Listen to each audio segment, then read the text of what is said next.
Disclaimer video melody story world 760 channel पर प्रकाशित।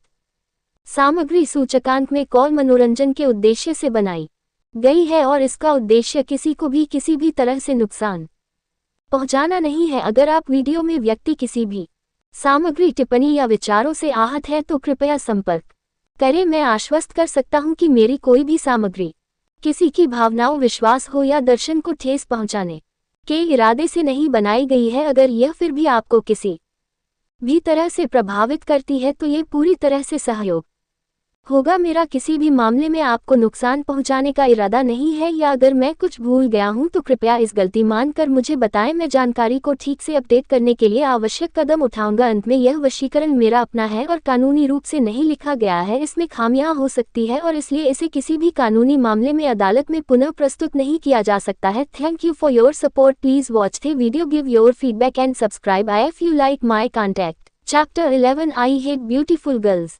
स्नेहा नियति के हालात समझ रही थी। नियति जब से आई थी उसने नियति को सूट पहने ही देखा था। सूट के अलावा वो कोई दूसरी ड्रेस नहीं पहनती थी, पर स्नेहा मजबूर थी। अब्रम का ऑर्डर था, नियति को इसी ड्रेस में उसे तैयार करना था। वो नियति के पास आए और उसे समझाते हुए बोली, देखो बेटा, 20 जैसा कह रहे हैं, उनकी बात मान लो, वरना तकलीफ तुम्हें ही होगी। इसे पहन लो बेटा, प्लीज। स्नेहा उससे रिक्वेस्ट करने लगी। कुछ पल नियति ने सोचने के बाद उसने हालात के सामने घुटने टेक कर हाँ कर दी। उसने ड्रेस चेंज की और स्नेहा ने उसे तैयार किया। फिर वो नियति को अपने साथ लेकर हॉल में आ गई, जहां अब्रम उसका इंतजार कर रहा था। अब्रम चारकोल ब्लैक कलर के सूट में बहुत डैशिंग लग रहा था। अपने पीछे किसी की प्रेजेंस को फील कर उसने मुड़कर देखा और नियति को देखकर उसकी नज़र कुछ पल के लिए उस पर ही ठहर गई। वो उसे अपनी काली आंखों से नीचे से ऊपर तक देख रहा था। नियति ने वाइन कलर का स्लीवलेस फुल लेंथ वाला गाउन पहना था, जिसमें उसका पतला दुबला शरीर बहुत अट्रैक्टिव लग रहा। स्मोकी आईज और लाइट मेकअप में नियति बहुत एलिगेंट लग रही थी और अपनी उम्र से थोड़ी ज्यादा बड़ी लग रही थी, पर उसके चेहरे की मासूमियत वो अभी भी वैसे ही बरकरार थी। नियति ने शर्म से अपनी पलकों को झुकाया हुआ था। उसने आज से पहले कभी ऐसे कपड़े नहीं पहने जिसमें उसका शरीर दिखे। वो बार बार अपने हाथों को आपस में मसल रही थी। उसकी ये नर्वसनेस अब्रम से छुपी नहीं थी। तभी अब्रम ने उसे देखते हुए मन में कहा, खूबसूरत हो, शायद इसीलिए इस काम के लिए चुनी गई हो। But I hate beautiful girls, क्योंकि खूबसूरती एक धोखा है और धोखा अब्रम सिंह चौहान को पसंद नहीं। उद्धरण चिन्ह। अब्रम नियति को देखते हुए उसके पास गया और उसकी आंखों में आंखें डालकर कहा, लेट्स गो। नियति उसे घूर रही थी। उसने अपने होठों से एक शब्द नहीं कहा और उसके पीछे पीछे चली गई। नियति अब तक एक बात समझ गई थी, अब्रम की बात न मानना और उससे बहस करना खुद के पैर पर कुल्हाड़ी मारने जैसा है। इसलिए वो उसकी सारी बात मानते हुए अब उसके इंस्ट्रक्शन को फॉलो कर रही थी। जब अब्रम नियति के साथ बाहर आया तो टाइगर, जैगुआ और पाइथन नियति को देखकर उसे देखते ही रह गए। टर्टल, तुम पहले से ही इतनी खूबसूरत थी, पर आज तो तुम कमाल लग रही हो, जैगुआ उसे देखते हुए बोला। तो वहीं टाइगर ने भी खुद से कहा, टर्टल, आज तुम ही पार्टी में सबका सेंटर ऑफ अट्रैक्शन बनोगी। कोट। पाइथन ने दरवाजा खोला तो नियति ने एक नज़र अब्रम को देखा। वो उसे ही देख रहा था। उसने जल्दी से नजरें फेरी और अंदर बैठ गई। दूसरी तरफ से अब्रम भी बैठ गया। पाइथन ड्राइविंग सीट पर बैठा और दोनों को लेकर चला गया।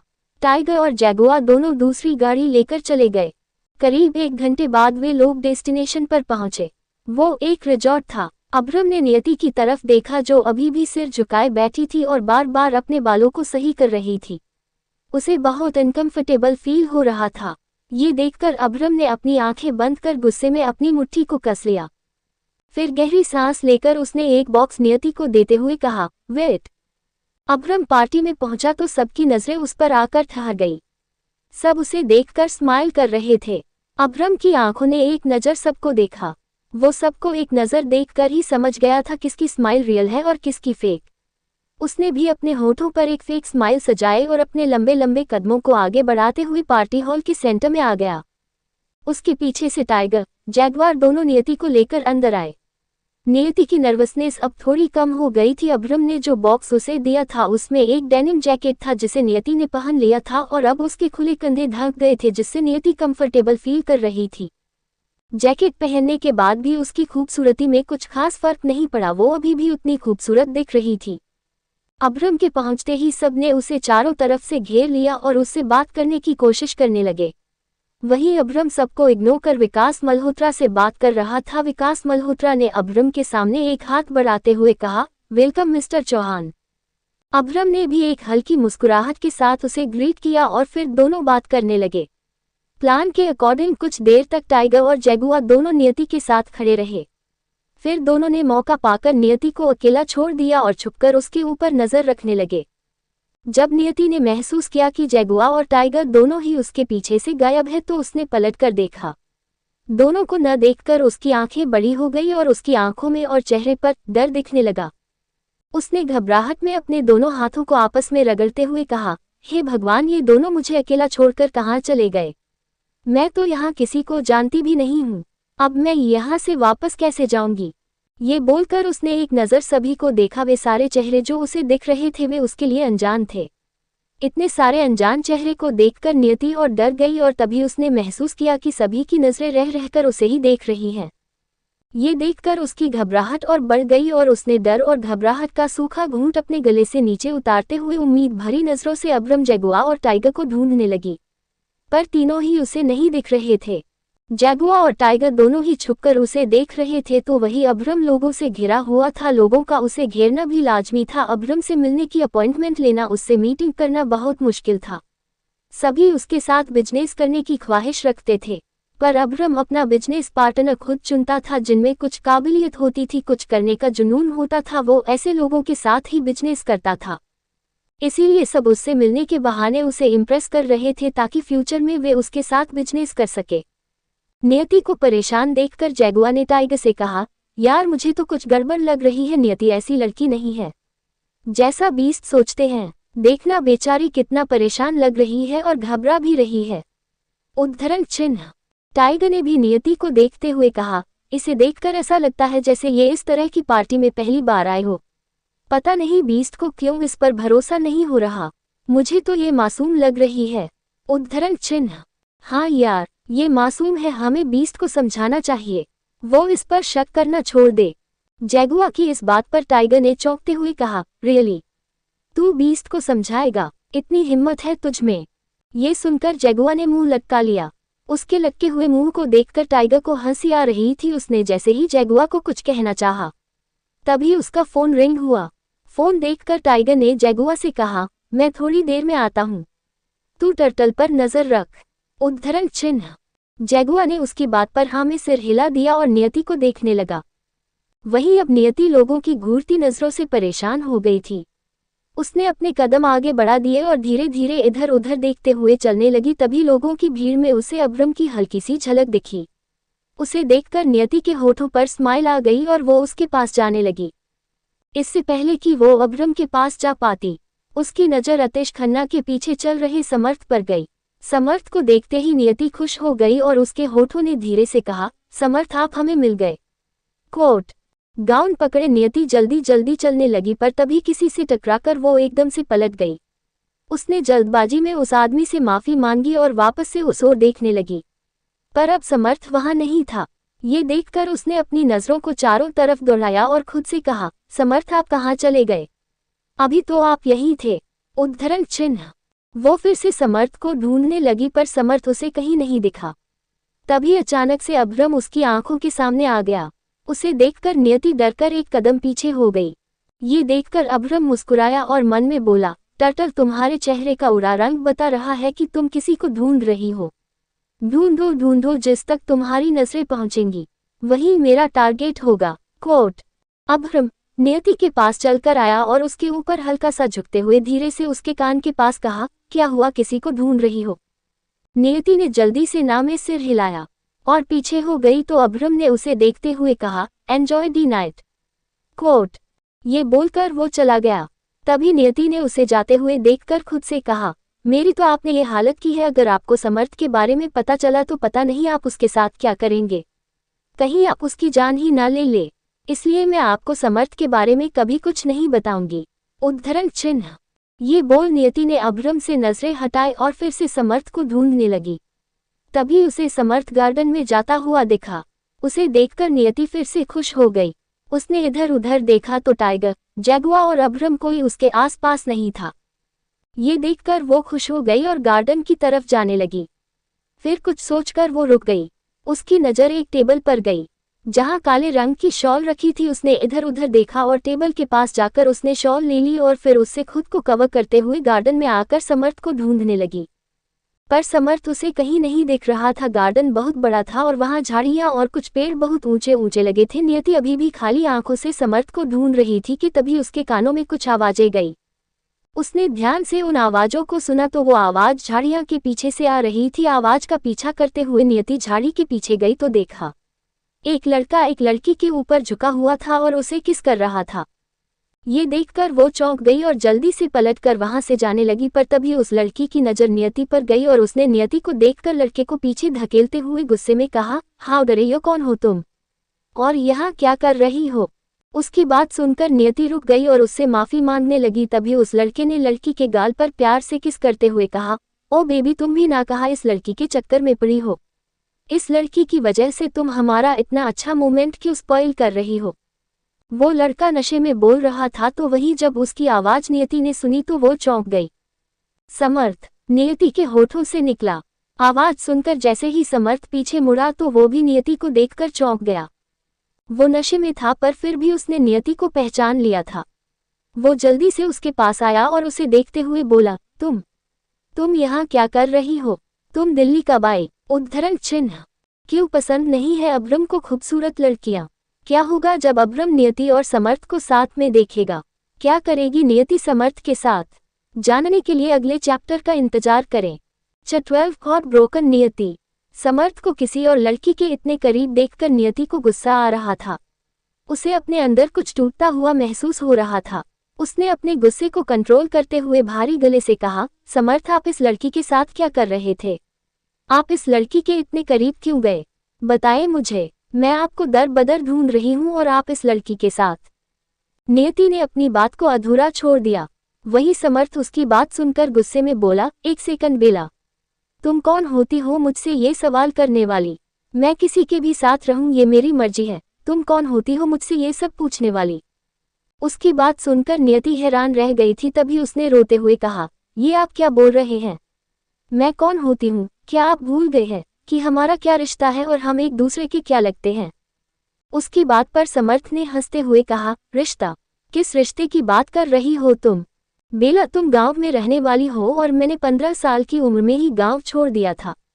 मेरा एक अलग ही स्टैंडर्ड है। तुम तो मेरी स्टैंडर्ड को मैच तक नहीं करती। फिर तुमने सोच भी कैसे लिया कि मैं अपने बाबा की बात मानकर तुमसे शादी करूंगा। बेला उसकी बात सुनकर हैरान रह गई थी। उसकी आंखों से आंसू लुढ़ककर उसके गाल पर आ गए। पर उसके रोने से समर्थ को कोई फर्क नहीं पड़ रहा था। तभी उसने अपनी बात को जारी रखते हुए आगे कहा, पागल हो गई हो क्या। जो गांव छोड़कर यहाँ चली आई, जाओ और गांव वापस लौट जाओ। मैं तुमसे कोई शादी वादी नहीं करने वाला। मेरी जिंदगी में श्रुति है और मैं अपनी श्रुति से बहुत प्यार करता हूँ। उद्धरण चिन्ह। ये बोलते हुए उसने अपने बगल में खड़ी लड़की को अपनी बाहों में भर लिया। वही ये सब देखकर बेला हैरान रह गई। उसके ऊपर जैसे कोई आसमान टूट पड़ा हो। उसे इतना दर्द हो रहा था। अब वो अपने दर्द को सहन भी नहीं कर पा रही थी। तभी उसने अपने गुस्से और दर्द की मिलीजुली भावना से समर्थ को देखते हुए कहा, आप शहर आकर इतना कैसे बदल सकते हैं। क्या आप हमारे बाबा का वादा भी भूल गए। आप जानते भी हैं मैं आपको ढूंढते हुए शहर तक आ गई। किन हालातों से गुजर कर मैं आप तक पहुंची हूँ। उसकी बात पर समर्थ ने होठों को तिरछा कर कहा, बेला, मैं 10 सालों से गांव नहीं गया, पर मुझे गांव की पूरी खबर है। तुम उस ठरकी ठाकुर से बचकर यहाँ आए हो ना जानता हूँ मैं। ये सुनकर नियति चौंक गई। उसे भरोसा नहीं हो रहा था कि सब जानते हुए भी वो उसके साथ ऐसा बर्ताव कर रहा था। उसने रोते हुए ही कहा, आप सब जानते थे। हाँ, मैं सब जानता हूँ और ये भी जानता हूँ कि वो बूढ़ा तुम्हारे पीछे पूरी तरह पागल है और वो तुम्हें यहाँ से ले जाने के लिए अपने आदमियों को जरूर भेजेगा। तो बेहतर होगा तुम खुद ही वापस चली जाओ। शायद तुम्हारी सजा कुछ कम हो जाए। यहाँ तुम्हें कुछ नहीं मिलेगा।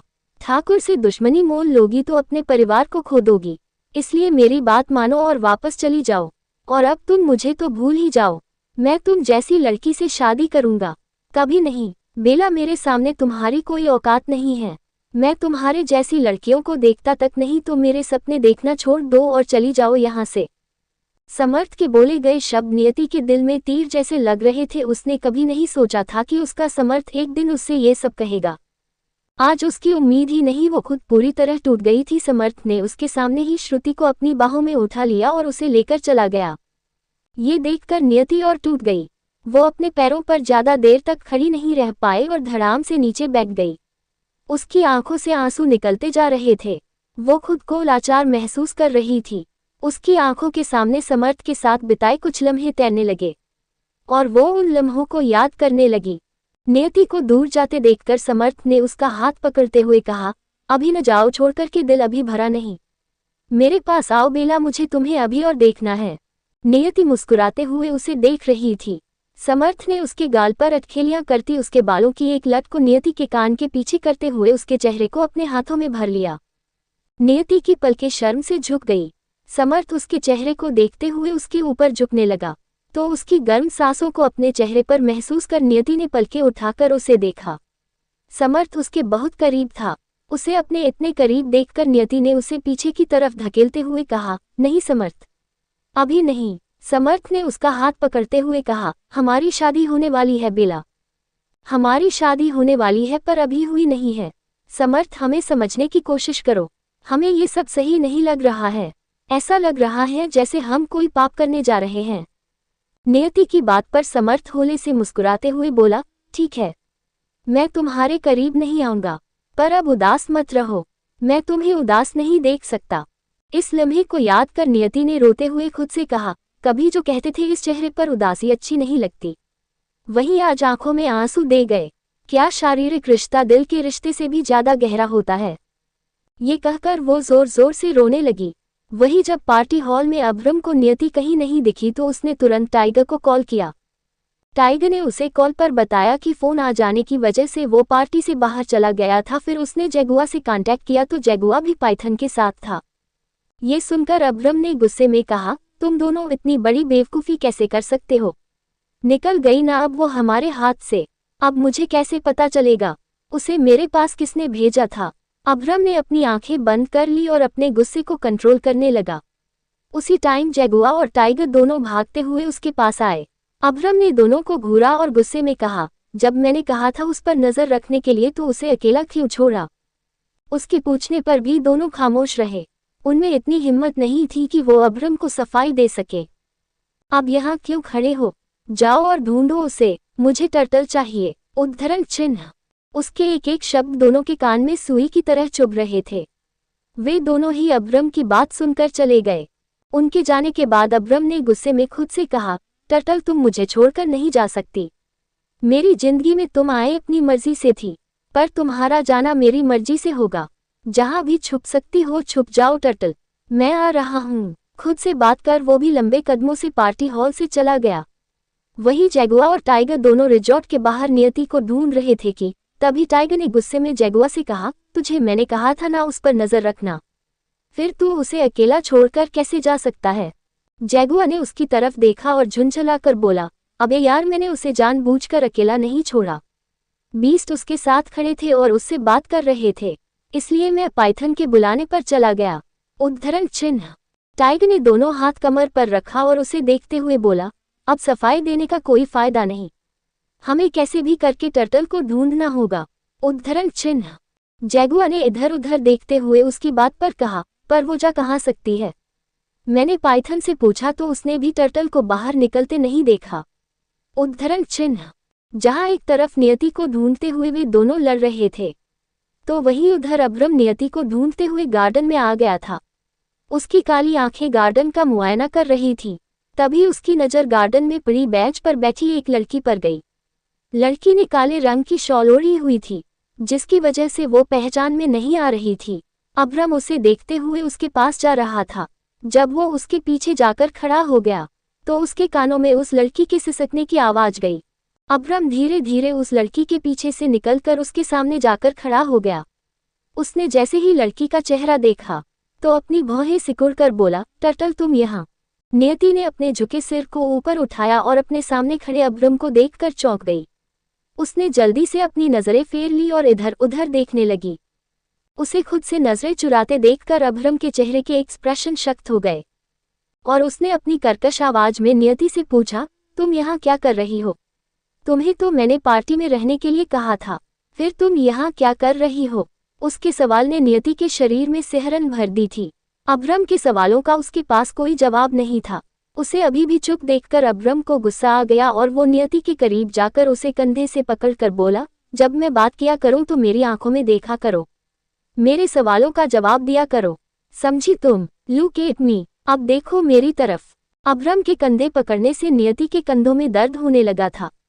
उसने अपने आंसुओं को बहने से रोकने की बहुत कोशिश की, पर फिर भी उसके आंसू अपनी जगह बनाकर उसकी आंखों से बह निकले। उसने झुकी पलकें उठाकर अभ्रम की तरफ देखा तो उसकी भीगी आंखें अभ्रम की काली आंखों से जा मिली। नियति की आंखें रोने की वजह से लाल हो गई थीं, तो वहीं अभ्रम उसे रोते देखकर हैरान रह गया था।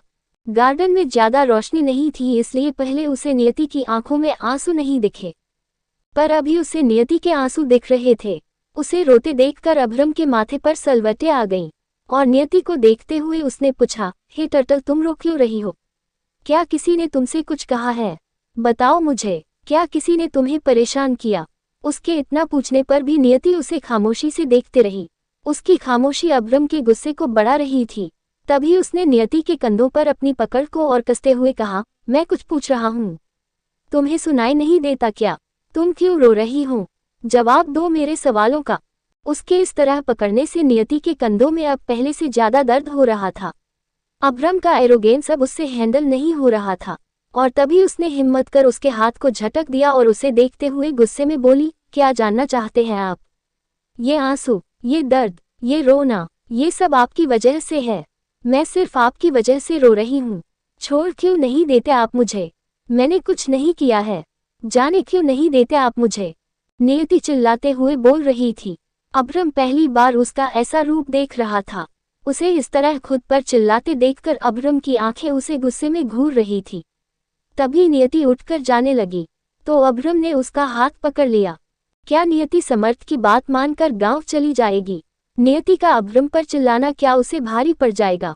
क्या करेगा अब अभ्रम नियति के साथ? तेरा, मुझे तुम्हारे साथ सोना है। नियति के आगे बढ़ते कदम रुक गए और वो अभ्रम से अपना हाथ छुड़ाने की कोशिश करने लगी, पर अभ्रम की मजबूत पकड़ के आगे नियति की हर कोशिश नाकाम रही। वो थककर अभ्रम की पीठ के सहारे खड़ी हो गई। उसका सिर अभ्रम की पीठ पर था और वो ऊपर आकाश की तरफ अपना चेहरा किए आंखें बंद कर रो रही थी। जैसे ही नियति का बैक अभ्रम के बैक से टच हुआ तो उसके शरीर में हलचल होने लगी। ये एहसास जिसे अभ्रम अभी महसूस कर रहा था, उसने आज से पहले कभी ऐसे एहसास को महसूस नहीं किया था। उसके हाथ में अभी भी नियति का एक हाथ था। वो अभ्रम के सहारे खड़ी अपने दर्द में तड़प रही थी तो वहीं अभ्रम उसकी नजदीकियों के एहसास से दो चार हो रहा था। आज पहली बार उसका दिल इतनी जोरों से धड़क रहा था, जिसे महसूस कर उसने अपनी मुट्ठी को कसकर बंद कर लिया। वो जैसे ही मुड़ा तो नियति जो उसके सहारे ही खड़ी थी वो गिरने लगी, पर तभी उसे अभ्रम की बाहों का सहारा मिला और वो उसकी बाहों में लटकी अपनी भीगी आंखों से उसकी आंखों में देखने लगी। उसे इतना टूटा हुआ देखकर अभ्रम ने उससे कुछ नहीं कहा और झुककर उसे अपनी बाहों में उठाकर चला गया। उस पल में न जाने नियति को क्या हुआ कि उसने अपनी बाहें अभ्रम के गर्दन में लपेट दी और उसके सीने पर अपना सिर रख दिया। अभ्रम नियति को अपनी बाहों में उठाए जब बाहर आया तो दोनों को देखकर जगुआ, टाइगर और पाइथन तीनों हैरान रह गए, पर फिर जल्दी से टाइगर ने कार का डोर ओपन किया।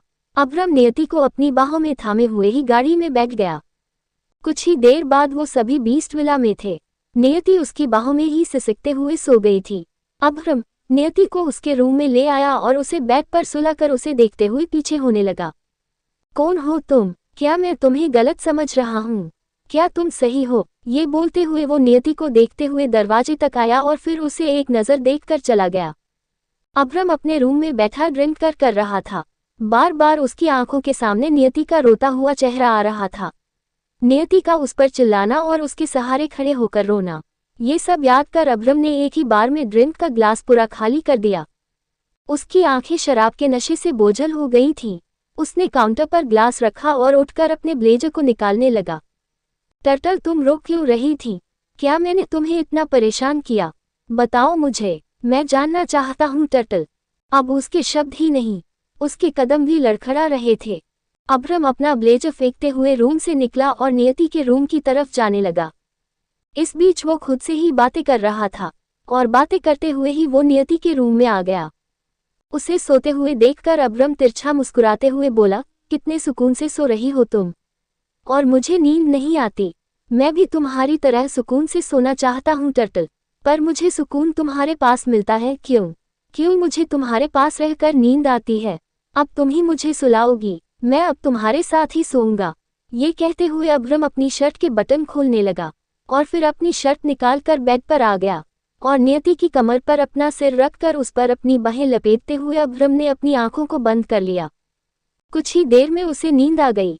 वो नियति की कमर को पकड़े हुए ही सो गया। उसके चेहरे पर हल्की मुस्कुराहट के साथ आज सुकून भी बिखरा हुआ था। नियति नींद में ही कसमसाई, पर ज्यादा थके होने की वजह से उसमें आंखें खोलने की हिम्मत नहीं थी। अगली सुबह जब उसकी आंखें खुली तो उसे अपने ऊपर भारीपन को महसूस हुआ। उसने झुककर देखा तो अब्रम का चेहरा देखकर वो दंग रह गई। वो अभी भी उसी पोजीशन में नियति को पकड़े सो रहा था।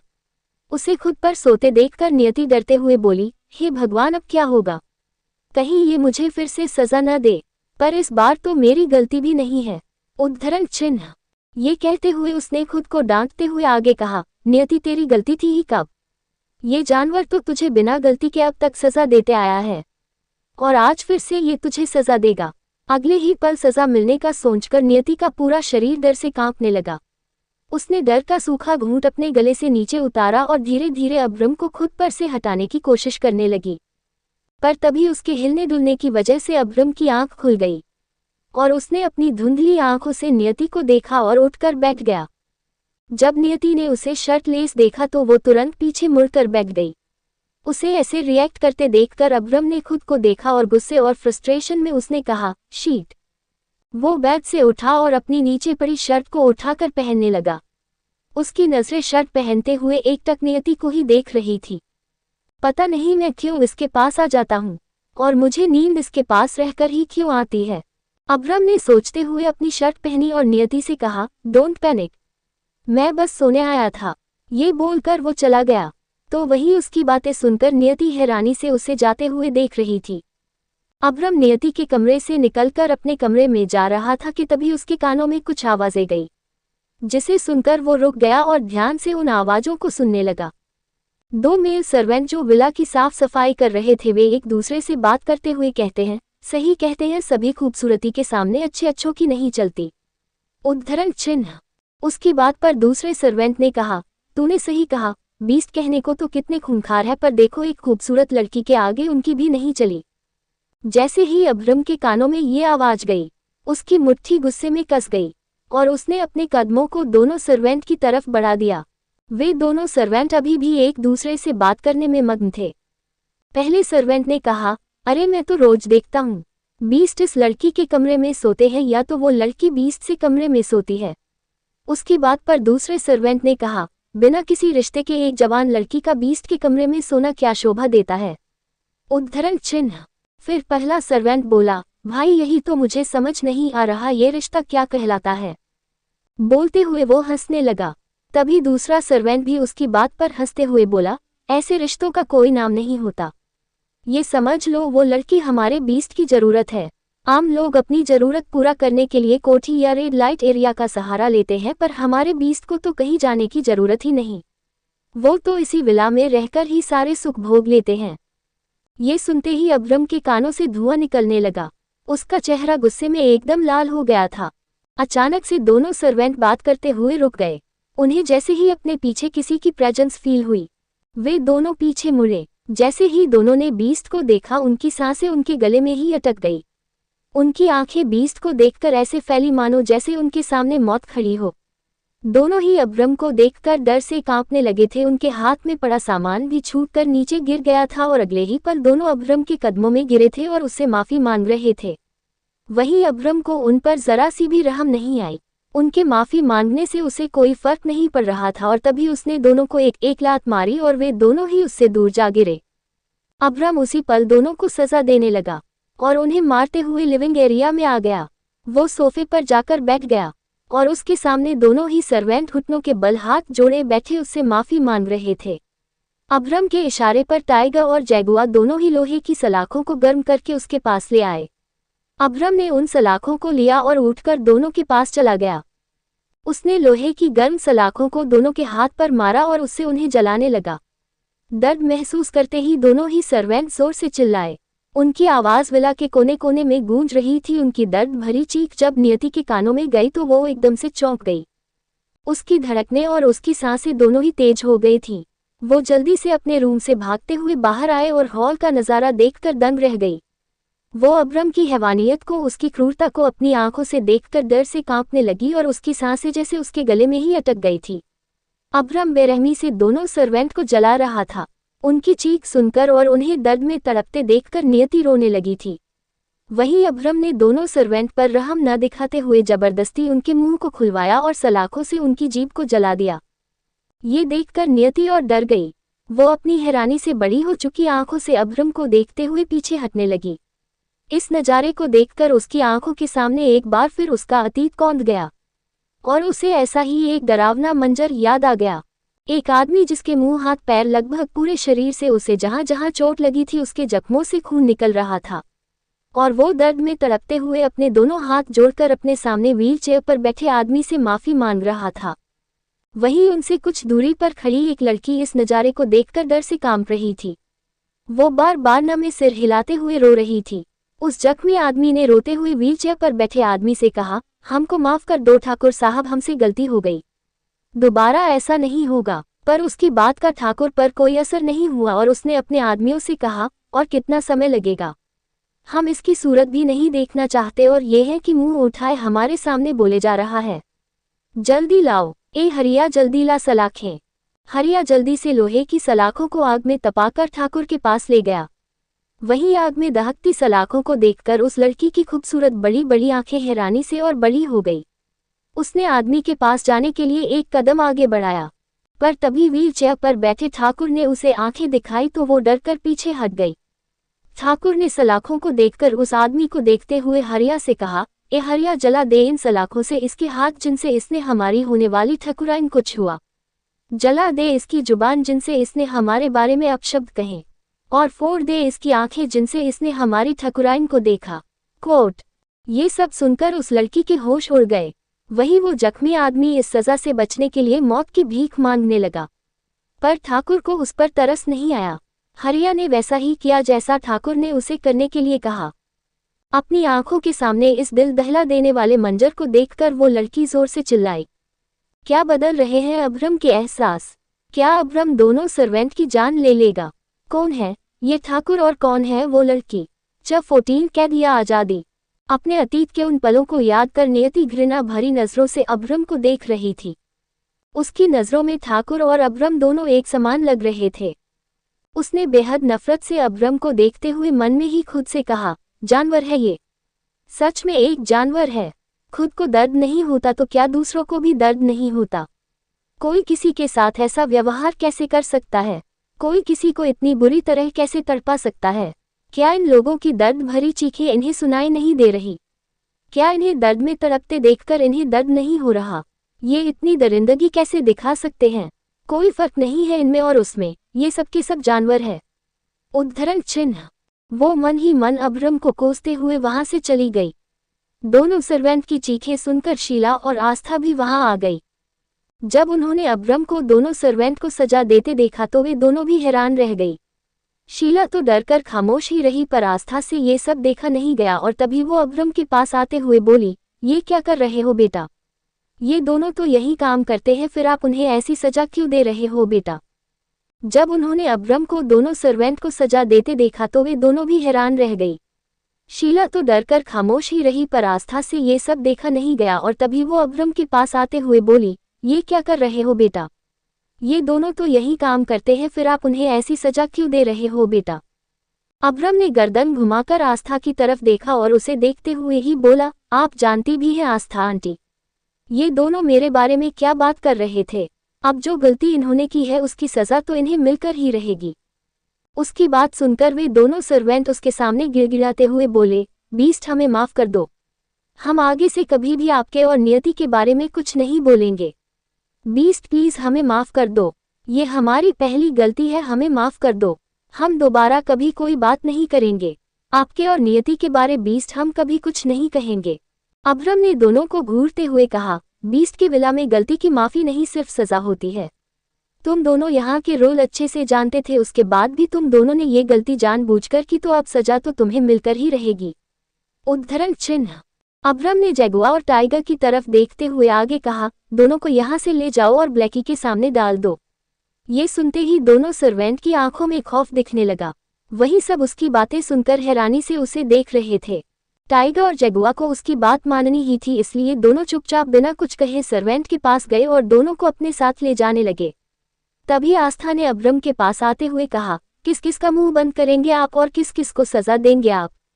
आज इन दोनों ने बात की, कल सभी करेंगे। अरे बात करेंगे क्या, बात करते होंगे। इनकी आवाज आपके कानों तक गई, पर उन आवाजों का क्या जो अभी भी दबी हुई है? और बातें यही होती हैं। सवाल तो उठेंगे ही बेटा, जब आप एक जवान लड़की के साथ बिना किसी रिश्ते के एक कमरे में रहेंगे। उद्धरण चिन्ह। ये सुनते ही अब्रम ने तेज आवाज में कहा, आस्था आंटी, मैं आपकी इज्जत करता हूँ, पर इसका मतलब ये नहीं कि आप कुछ भी कहेंगी और मैं चुपचाप सुनता रहूंगा। आप जानती भी हैं आप क्या कह रही हैं। आप मुझ पर इस तरह के इल्जाम कैसे लगा सकती है? आप तो मुझे बचपन से जानती हैं, उसके बाद भी आप मेरे बारे में ऐसा सोचती हैं। उसकी बात सुनकर आस्था ने उसे समझाते हुए कहा, मैं समझती हूँ बेटा, पर ये दुनिया, ये लोग, वो आपको नहीं समझते। मैंने बचपन से आपको देखा है, आप ऐसे इंसान नहीं हो, ये मैं जानती हूँ, पर और लोग नहीं जानते, और वही लोग हैं जो आप पर सवाल उठाएंगे, जो नियति पर सवाल उठाएंगे। आप तो एक आदमी हो, आपको इन सवालों से कोई फर्क नहीं पड़ेगा, पर जब यही सवाल एक लड़की पर उठते हैं तो उसकी पूरी दुनिया उजड़ जाती है।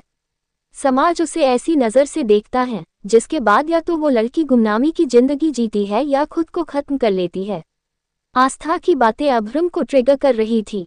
उसने गुस्से में अपनी मुट्ठी को कसकर बंद कर लिया और आस्था की तरफ देख अपने शब्दों को संभालते हुए कहा, जब तक मैं श्योर नहीं हो जाता कि टर्टल इनोसेंट है, मैं उसे यहाँ से नहीं जाने दे सकता। वो यही रहेगी। उद्धरण चिन्ह।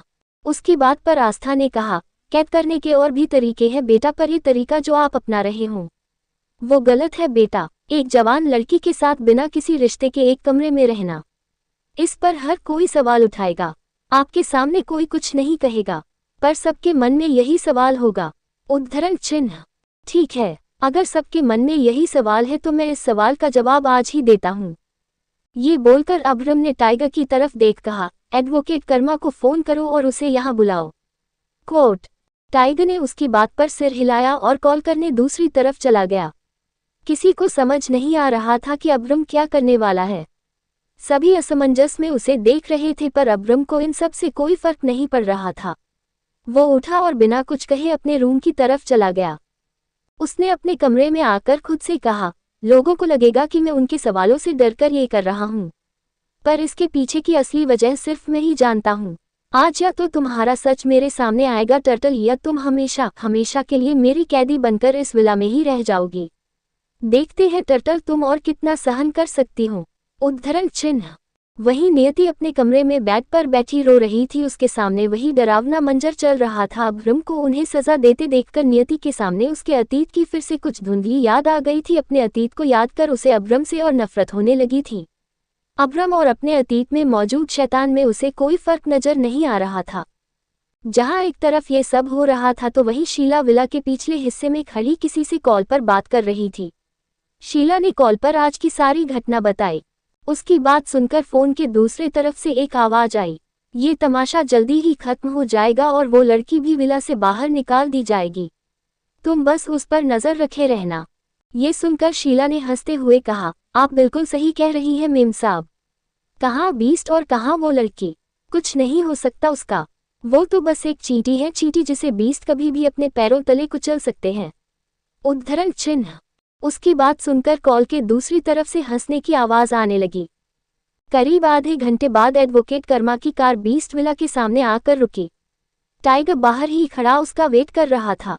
जैसे ही एडवोकेट कर्मा कार से बाहर आया, उसने टाइगर को देखते ही पूछा, क्या बात है, सब ठीक तो है ना? बीस्ट ने मुझे इतना अर्जेंटली क्यों बुलाया? टाइगर ने सिर हिलाते हुए कहा, मुझे नहीं पता यार, वो तो बीस्ट ही जानते हैं। चल, वो तेरा इंतजार कर रहे हैं। ये बोल वो कर्मा को अपने साथ ले जाने लगा। तभी कर्मा ने उसके साथ चलते हुए कहा, मैं जब भी यहाँ आता हूँ तो मेरी सांसें मेरे गले में अटक जाती है। पता नहीं तुम लोग कैसे बीस्ट के साथ रह लेते हो, मैं तो एक दिन भी नहीं रह सकता। उद्धरण चिन्ह। टाइगर ने उसकी बात पर उसे तिरछी नजरों से देखते हुए कहा, मैं प्रे करूंगा एक दिन ये मौका तुझे भी मिले। कोट। तो ये सुन कर्मा उसे घूरने लगा। एक बार फिर सभी हॉल में इकट्ठे हुए। अब्रम सोफे पर जंगल के राजा की तरह बैठा था और नियति उसके सामने मुजरिम की तरह खड़ी थी। अब्रम की नजरें जो उसी पर थी, उसने एक तक नियति को घूरते हुए कहा, टर्टल तुम्हारे लिए एक ऑफर है। ऑफर की बात सुनकर नियति उसे गहरी नजरों से देखने लगी। वही अब्रम के होठों पर तिरछी मुस्कान थी। वो नियति को देखते हुए बोला, तुम यहाँ से जाना चाहती हो तो मैं तुम्हें आज़ाद कर दूंगा। बिना किसी पनिशमेंट के, बिना किसी टॉर्चर के तुम यहाँ से जा सकती हो। बस जाने से पहले मुझे उसका नाम चाहिए जिसने तुम्हें यहाँ भेजा है। नियति ने बेबसी से उसे देखा और उसे देखते हुए मन में बोली, ये जानवर तो हमारे गांव के भोला के बैल से भी ज्यादा जिद्दी है। बार बार एक ही बात पूछने से मैं कुछ नया तो नहीं बोल दूंगी। अरे जब मुझे किसी ने भेजा ही नहीं तो मैं किसका नाम लूं? क्या ये जानवर पागल हो गया है? इसी इतनी सी बात समझ नहीं आती। इसकी घड़ी की सुई क्यों एक ही जगह पर अटक गई है? अरे कोई इसे धक्का देकर आगे बढ़ाओ या इन्हें पागल खाने में छोड़ आओ। कम से कम इनका पागलपन तो ठीक होगा। वो अब्रम को मन में कोसती जा रही थी। वहीं उसे खामोश देखकर अब्रम ने कहा, अभी मेरी बात पूरी नहीं हुई है, पहले मेरी पूरी बात सुनो। तुम्हें सोचने का टाइम दिया जाएगा, आराम से सोचती रहना। उसकी बात सुनकर नियति अपने ख्यालों से बाहर आए और अपनी गोल गोल आंखों से उसे देखने लगी। अब्रम अपनी जगह से उठा और उसके पास जाते हुए बोला, टर्टल तुम्हारे पास दो ऑप्शन है, या तो तुम मुझे उस शख्स का नाम बता दो या फिर अपनी आज़ादी को मेरी गुलाम बना दो। उद्धरण चिन्ह। नियति उसकी बात सुनकर हैरानी से उसे देखने लगी। ये पागल जानवर कहना क्या चाहते हैं? क्या ये मुझे अपना गुलाम बनाकर रखना चाहता है? वो अब्रम देखते हुए मन में बोली।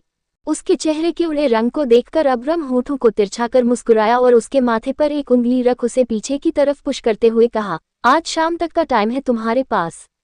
तुम्हारा जो भी डिसीजन हो मुझे बता देना टर्टल। कैद या आज़ादी, चॉइस इज योर्स। उद्धरण चिन्ह। ये कहकर उसने एडवोकेट कर्मा की तरफ देखा तो वो उसका इशारा समझते हुए जल्दी से उसके पास आया और उसके हाथ में कुछ पेपर्स पकड़ा दिया। अब्रम ने उस पेपर्स को नियति के हाथ में देते हुए कहा, मैं तुम्हें कानूनी अपना गुलाम बनाऊंगा ताकि कभी कोई मेरे गुलाम को मुझसे छीनने की कोशिश ना करे। तुम अपनी मर्जी से इन पेपर्स पर साइन करके अपने आप को मुझे सौंप दोगी। उद्धरण चिन्ह। जैसे जैसे नियति उसकी बात सुनती जा रही थी उसके चेहरे का रंग उड़ता जा रहा था। उसके बदलते भाव को देखकर अब्रम अंदर ही अंदर खुश हो रहा था। तभी उसने नियति को देखते हुए मन में कहा, देखता हूँ अब तुम कैसे नहीं टूटती। मैं जानता हूँ तुम कभी मेरी कैद को नहीं चुनोगी और मेरी शर्तों के सामने झुककर मुझे उसका नाम बताओगी जिसने तुम्हें मेरे पास भेजा है। बस एक बार मुझे उसका पता चल जाए, उसकी जान मैं अपने हाथों से लूंगा। मैं उसे इतना तड़पाऊंगा उसकी मौत को भी उस पर रहम आ जाएगा। उद्धरण चिन्ह। नियति को एक कोल्ड लुक देकर अब्रम पलटकर जाने लगा। वो कुछ कदम चला ही था कि तभी रुककर बिना नियति की तरफ देखे बोला, तुम्हारे पास सिर्फ आज शाम तक का टाइम है, अच्छे से सोच लेना, कैद या आज़ादी। ये बोलकर वो चला गया। उसके जाने के बाद सबकी नजरें अब नियति पर थी। नियति भी बेबस नजरों से सबको देख रही थी, जैसे उनसे मदद मांग रही हो कि प्लीज इस जानवर की कैद से मुझे कोई तो आज़ाद करवाओ। शीला किसे विला की सारी बातें बताती हैं। क्या चुनेगी नियति, कैद या आज़ादी? अब्रम क्यों बनाना चाहता है नियति को अपना गुलाम? जब 15 हैप्पी डेथ डे। वे सभी नियति की हालत समझ रहे थे पर वे मजबूर थे। अब्रम के खिलाफ जाने की हिम्मत किसी में नहीं थी। टाइगर और जगुआ दोनों ने ही उसे एक नज़र देखकर अपना सिर झुका लिया। वही कर्मा नियति को देखकर समझने की कोशिश कर रहा था यहाँ हो क्या रहा है। क्या बीस्ट इस लड़की को कैद करके रखना चाहते हैं? उसके मन में ये सवाल आया और उसने जवाब की उम्मीद से टाइगर और जगुआ की तरफ देखा तो वे दोनों उसे देखकर बिना कुछ बोले चले गए। कर्मा दोनों के पीछे जाते हुए बोला, अरे मुझे बताओ तो सही यहाँ हो क्या रहा है। कर्मा दोनों के पीछे जाते हुए बोला, अरे मुझे बताओ तो सही यहाँ हो क्या रहा है। नियति ने एक नज़र अपने हाथ में पड़े पेपर को देखा और उसे लेकर धीमे कदमों से अपने कमरे में आ गई। वो बेसुध होकर बेड पर बैठी और रोते हुए बोली, मुझे अगर एक खून माफ हो तो मैं सबसे पहले इस जानवर का खून कर दूं। नहीं, एक नहीं, मुझे 2 खून माफ हो तो मैं उसका और इसका, दोनों जानवर का अंत कर दूं। उद्धरण चिन्ह। नियति ने एक नज़र अपने हाथ में पड़े पेपर को देखा और उसे लेकर धीमे कदमों से अपने कमरे में आ गई। वो बेसुध होकर बेड पर बैठी और रोते हुए बोली, मुझे अगर एक खून माफ हो तो मैं सबसे पहले इस जानवर का खून कर दूं। नहीं, एक नहीं, मुझे 2 खून माफ हो तो मैं उसका और इसका, दोनों जानवर का अंत कर दूं। ये बोल वो पेपर को देखते हुए रोए जा रही थी। वही अब्रम नियति को ऑफर देने के बाद अपनी कंस्ट्रक्शन साइट पर जाने के लिए विला से निकल गया। जैसे ही उसकी कार विला से बाहर गई, एक आदमी पेड़ के पीछे से निकलकर बाहर आया और उसने अपने फोन से किसी को कॉल किया और उससे कॉल पर कहा, बीस्ट अभी अभी अपने विला से निकला है, तुम रेडी रहना, किसी भी टाइम वो वहां पहुंच जाएगा। उद्धरण चिन्ह। दूसरी तरफ से किसी ने कुछ कहा तो उस आदमी ने ओके बोलकर कॉल कट कर दिया और शैतानी मुस्कुराहट अपने होठों पर लिए बीस्ट की कार को वहां से जाते हुए देखने लगा। कंस्ट्रक्शन साइट पर एक कॉम्प्लेक्स बन रहा था। सैकड़ों मजदूर वहां काम कर रहे थे और 50 से भी ज्यादा आर्किटेक्ट उस कॉम्प्लेक्स के डिजाइन पर काम कर रहे थे। आर्किटेक्ट की टीम का जो हेड था वो अब्रम को डिजाइन दिखाते हुए कुछ समझा रहा था। अब्रम ने उसकी बात सुनते हुए अपनी आंखों पर चढ़ा शेड हटाया और एक नज़र नक्शे में देखते हुए सामने बन रही बिल्डिंग को देखा। फिर उस आर्किटेक्ट की तरफ देख अब्रम बोला, ये पॉइंट मुझे बिल्डिंग के अंदर चलकर एक्सप्लेन करो। आर्किटेक्ट ने हाँ में सिर हिलाया और उसके साथ जाने लगा। कुछ देर में ही वो दोनों बिल्डिंग के अंदर उसी जगह थे जिसके बारे में आर्किटेक्ट उसे समझा रहा था। कुछ देर तक दोनों वहीं खड़े होकर डिजाइन डिस्कस करते रहे। तभी बीच में ही उन्हें डिस्टर्ब करते हुए अब्रम का फोन रिंग हुआ। उसने अपनी जेब से फोन निकाल कर देखा तो डिस्प्ले पर प्राइवेट नंबर शो हो रहा था। ये देखकर उसकी भौहें तंग गई। वो कॉल रिसीव करते हुए आगे बढ़ा और फोन कान पर लगाते हुए सामने देखने लगा। कॉल रिसीव होते ही दूसरी तरफ से किसी के हंसने की आवाज आने लगी। अब्रम को समझने में देर नहीं लगी कि ये फोन उसके किसी दुश्मन का है। वो इस हंसी को सुनकर कुछ कहता कि उससे पहले ही कॉल कट हो गई। उसने फोन कान पर से हटाया और डिस्प्ले को देखने लगा। तभी उसके देखते ही देखते डिस्प्ले पर एक मैसेज का नोटिफिकेशन आया। उसने क्लिक किया और मैसेज पढ़ने लगा, happy death day beast. Message पढ़ते ही अब्रम की भौहें सिकुड़ गई। उसने आर्किटेक्ट की तरफ देख कमांडिंग टोन में कहा, लीव दिस प्लेस इमीडिएटली। गो, सभी वर्कर्स को बाहर निकालो, हरी अप। उसके ऑर्डर को फॉलो करते हुए वो आर्किटेक्ट तुरंत सभी वर्कर्स को बिल्डिंग से बाहर निकलने लगा। किसी को कुछ समझ नहीं आ रहा था, सब अफरा तफरी में बस भागे जा रहे थे। अब्रम भी तेजी से सीढ़ियों से उतरते हुए नीचे आ रहा था। तभी उसका ध्यान एक रोते हुए बच्चे ने अपनी ओर खींच लिया। उसने आवाज की दिशा में देखा तो वहां एक 5 साल का छोटा बच्चा खड़ा रो रहा था। शायद वो किसी मजदूर का ही बच्चा था। उस बच्चों को देखकर अब्रम की आंखें सिकुड़ गई। वहीं जब उसकी नज़र बच्चे के हाथ पर गई तो उसकी आंखें हैरानी से बड़ी हो गई। उस बच्चे के हाथ में कुछ था जो उसके हाथ से बंधा हुआ था। अब्रम तेजी से बच्चे के पास गया और उसके हाथ में रखे बॉक्स को उठाने लगा, पर वो बॉक्स बच्चे के हाथ में चिपका हुआ था, जिसकी वजह से वो बॉक्स को बच्चे के हाथ से अलग नहीं कर पा रहा था। अब्रम घुटने के बल बच्चे के सामने बैठ गया और बॉक्स से कान सटाकर देखा तो उसके शक के मुताबिक बॉक्स में से टिक टिक की आवाज आ रही थी। आवाज सुनते ही अब्रम की आंखें एकदम से बड़ी हो गई। उसका चेहरा गुस्से से काला पड़ गया और उसने कहा, ये तो टाइम बॉम्ब है। तभी उसका ध्यान बच्चे ने अपनी ओर खींच लिया। उसे रोते देखकर अब्रम को कुछ याद आया और उसने जल्दी से बच्चे के आंसू पोंछते हुए कहा, तुम डरो मत, तुम्हें कुछ नहीं होगा, मैं तुम्हें कुछ नहीं होने दूंगा। उद्धरण चिन्ह। बच्चे को चुप करवा कर वो इधर उधर कुछ ढूंढने लगा जिसकी मदद से वो बच्चे के हाथ से बॉक्स को अलग कर सके, पर उसे कुछ नहीं मिला। उसने 1-2 बार खुद ही कोशिश की, तभी बॉक्स ओपन हो गया और उसमें रखा बॉम्ब निकलकर बाहर गिर गया। जैसे अब्रम की नज़र बॉम्ब पर गई उसकी आंखें सिकुड़ गई और उसने कहा, oh no, only 10 second. 10 second बाद तो ये बॉम्ब ब्लास्ट हो जाएगा। उद्धरण चिन्ह। उसने जल्दी से बच्चे को अपनी गोद में उठा लिया और उसे अपने सीने में छुपाते हुए कहा, तुम्हें कुछ नहीं होगा, मैं तुम्हें कुछ नहीं होने दूंगा। वो बच्चे को लेकर तेजी से भागा और बिल्डिंग से छलांग लगा दी। वो बच्चे को लेकर नीचे गिरा और तुरंत ही उठकर भागने लगा। उसके ऑर्डर को फॉलो करते हुए सभी आर्किटेक्ट और पहरा दे रहे गार्ड्स ने सभी वर्कर्स को पहले ही बिल्डिंग से बाहर निकाल दिया था। अब्रम अभी बच्चे को लेकर कुछ दूर भागा ही था कि तभी तेज धमाका हुआ और पूरी बिल्डिंग रेत के टीले की तरह ढह गई। अब्रम ने अभी भी उस बच्चे को अपने सीने में छुपा रखा था और तेजी से वो भाग रहा था। तभी एक पत्थर उड़ता हुआ आया और अब्रम के सिर के पीछे जा लगा। वो पत्थर साइज में बड़ा और नुकीला था। पत्थर के लगते ही अब्रम के कदम लड़खड़ा गए और वो गिरने लगा, पर उसने जैसे तैसे खुद को संभाला और बच्चे को उसकी माँ के पास ले गया। जैसे ही बच्चे की माँ ने अब्रम की गोद से बच्चे को लिया, अब्रम उसी पल बेहोश होकर नीचे गिर गया। ये देखकर सभी गार्ड्स उसके पास आ गए और उसे उठाने लगे। धमाके की आवाज सुनकर पाइथन भी भागते हुए उस जगह आया। अब्रम को बेहोश देखकर पाइथन ने गार्ड्स की मदद से उसे गाड़ी में रखवाया और ड्राइविंग करते हुए टाइगर को कॉल किया।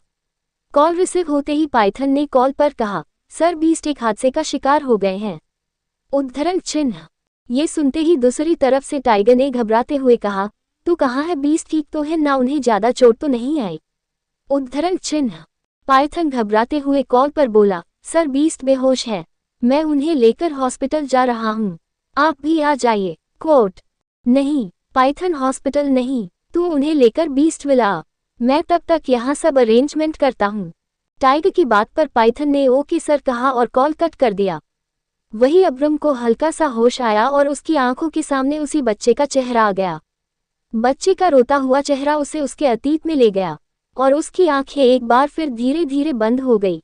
एक कमरा जहां बहुत अंधेरा था, उसमें एक बच्चा खड़ा रो रहा था और बार बार किसी को पुकार रहा था, पर उसकी आवाज शायद उस कमरे से बाहर नहीं जा पा रही थी, इसलिए वो अपने नन्हे नन्हे हाथों से बार बार दरवाजे को पीट रहा था। रोते हुए बच्चे का चेहरा लाल हो गया था और उसे हिचकी आने लगी थी, पर कोई भी उस बच्चे को कमरे से बाहर नहीं निकाल रहा था। जब पाइथन बीस्ट को लेकर विला पहुंचा, तब तक टाइगर ने सारे इंतजाम कर दिए थे। जैगुआ और टाइगर दोनों ही अब्रम को उसके रूम में ले गए। वहां डॉक्टर नर्स सब पहले से ही तैयार थे। बीस्ट घायल है ये जानकर सभी सर्वेंट हैरान रह गए थे, क्योंकि ये बात सभी जानते थे, अब्रम को चोट कोई नहीं पहुंचा सकता। अगर कोई उसे चोट पहुंचा सकता है तो वो इंसान वो खुद है।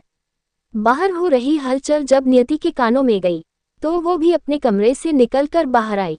सर्वेंट की लंबी कतार अब्रम के रूम के बाहर लगी देखकर नियति भी उसके रूम के पास जाने लगी। बाकी सबकी तरह वो भी वहीं खड़ी हो गई और कमरे के अंदर देखने की कोशिश करते हुए खुद से ही मन में बोली, इस जानवर को हुआ क्या है? क्यों सब उसकी आव भगत में लगे हैं? क्या ये जानवर घायल है या मरने वाला है? ये सोचने के अगले पल ही नियति ने मन में ही खुद को डांटते हुए कहा, क्या नियति तू भी इस जानवर के साथ रहकर उसकी जैसी बातें कर रही है?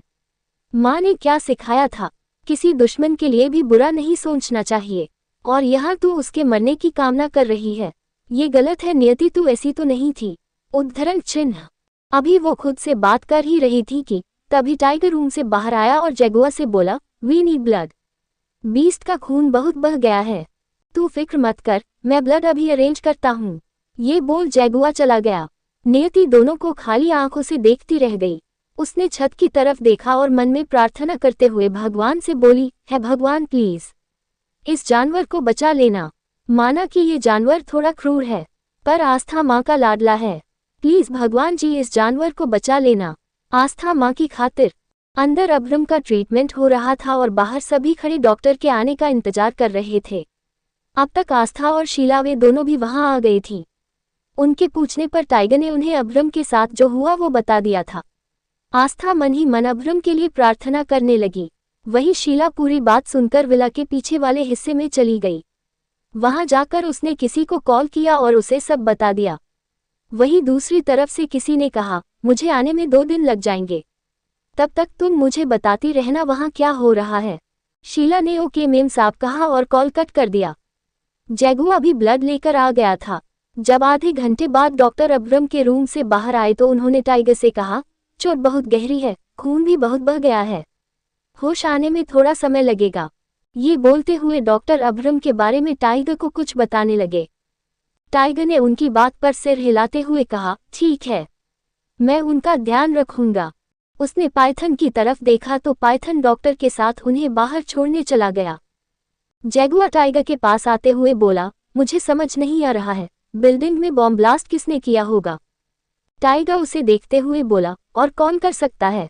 अतीश खन्ना, एक वही तो बीस्ट का सबसे बड़ा एनिमी है। जैगुआना में सिर हिलाते हुए बोला, नो, मैंने पता किया है, अतीश खन्ना अभी शहर में नहीं है। टाइगर उसे समझाते हुए बोला, नहीं जैगुआ, ये काम अतीश खन्ना का ही है। मेरी गट्स फीलिंग कह रही है ये अतीश खन्ना ने ही किया है। वो शहर में नहीं है तो क्या हुआ, पर उसके लोग जो उसके लिए काम करते हैं वो तो है ना। ये काम उसने अपने लोगों से ही करवाया है, और हो ना हो उसके लोग कंस्ट्रक्शन साइट पर मौजूद थे। उसकी बात सुनकर जैगुआ सोचते हुए बोला, कहीं तुझे ऐसा तो नहीं लग रहा उसके आदमी वकर बनकर वहां काम कर रहे थे? हाँ, यही हुआ है, वरना बाहर का कोई भी आदमी कंस्ट्रक्शन साइट पर इतनी आसानी से नहीं पहुंच सकता। चौहान फैक्ट्री, चौहान कंपनी या चौहान ग्रुप के किसी भी ब्रांच में कोई इतनी आसानी से घुस ही नहीं सकता। ये हादसा जो आज हुआ है, उसकी प्लानिंग महीनों से हो रही थी। I am very sure, tiger ने सोचते हुए कहा और फिर जैगुआ की तरफ देख बोला, तू तो बीस्ट का बॉडीगार्ड है, फिर तू आज बीस्ट के साथ क्यों नहीं गया? कहाँ था तू आज? उद्धरण चिन्ह। इस बात पर जैगुआ ने अपनी भौहें सिकुड़ते हुए उसे देखकर कहा, तू मुझ पर शक कर रहा है, तुझे पता है ना बीस्ट मेरे लिए क्या है? टाइगर ने उसे देखते हुए कहा, मैं शक नहीं कर रहा हूँ, मैं पूछ रहा हूँ तू उनके साथ क्यों नहीं गया? कहाँ था तू? जैगुआ ने उसे देखते हुए आराम से कहा, मैं बीस्ट के साथ जा रहा था पर बीस्ट ने कहा वो अकेले जाएंगे, इसलिए मैं उनके मना करने पर रुक गया। उद्धरण चिन्ह। उसकी बात सुनकर टाइगर ने सोचते हुए कहा, अब जो होना था वो तो हो गया, हमें इस हादसे की जांच पड़ताल करके सारी इन्फॉर्मेशन कलेक्ट करनी होगी। बीस्ट होश में आते ही हमसे सारी इन्फॉर्मेशन मांगेंगे। जैगुआ ने उसकी बात पर सिर हिला दिया और जाने लगा, तभी टाइगर ने उसे रोकते हुए कहा, बीस्ट के एक्सीडेंट के बारे में उन्हें कुछ मत बताना। उसने फिर से हाँ में सिर हिलाया और चला गया। वहीं टाइगर अब्रम के कमरे में चला गया। वो अभी भी बेहोश था और बेड पर औंधे मुंह लेटा था। उसकी इंजरी सिर के पीछे थी, जिसकी वजह से उसे डॉक्टर ने ऐसे लिटाया था। शीला विला की इन्फॉर्मेशन किसे दे रही है? किसने किया बीस्ट पर हमला? क्या नियति पेपर्स पर साइन कर देगी? क्या छुपा है अब्रम के अतीत में? जानने के लिए पढ़ते रहिए माय बीस्ट माफिया।